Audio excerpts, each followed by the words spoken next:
It can be really interesting how the understanding of old franchises and characters can change as time goes on and more is done with them.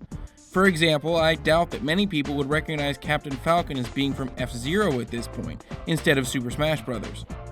And when it comes to the game we're looking at today, The Lost Vikings, I imagine most people's frame of reference is Heroes of the Storm.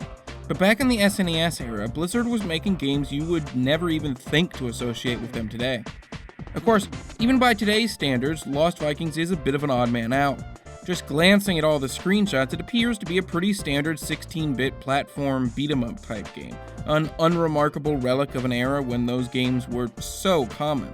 But I actually pick up the game, and the experience is entirely different. While The Lost Vikings has the hacking, slashing, and jumping I've come to expect from a game of its ilk, it really is more of a puzzler. You control these 3 separate Vikings, all with their own abilities. One has a shield, one has a sword and bow, and one can jump. You use the 3 of them in conjunction, switching back and forth in order to fight enemies and solve puzzles. And for the most part, the puzzles are pretty great. Figuring out different ways to use the unique abilities of the Vikings as the game progresses is a whole lot of fun.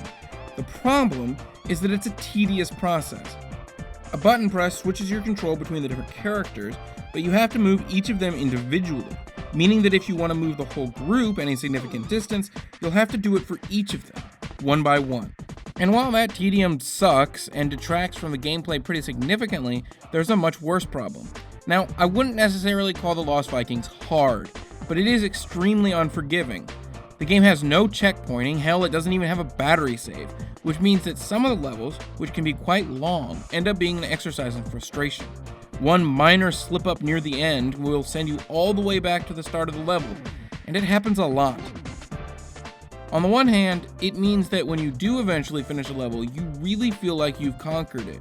But on the other hand, the litmus test for these sorts of things for me has always been like this. Do I feel like it's my own fault, or the game's fault, that I'm dying and restarting these levels? And more often than not with The Lost Vikings, I felt like it was the game's fault. Now, the puzzle aspects of this game are great, better than much of what I see to this day. However, in its default state, its system of passwords and level restarts have aged extremely poorly. That said, I still think everyone should give this one a look for the puzzle design, even if they don't plan on playing all the way through it. And to that end, Blizzard actually offers the old DOS version of the game free through Battle.net, which seems like the best version of the game, despite having a few somewhat odd keybind choices when compared to using a controller.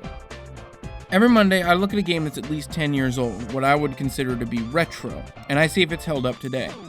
If it's still worth playing now.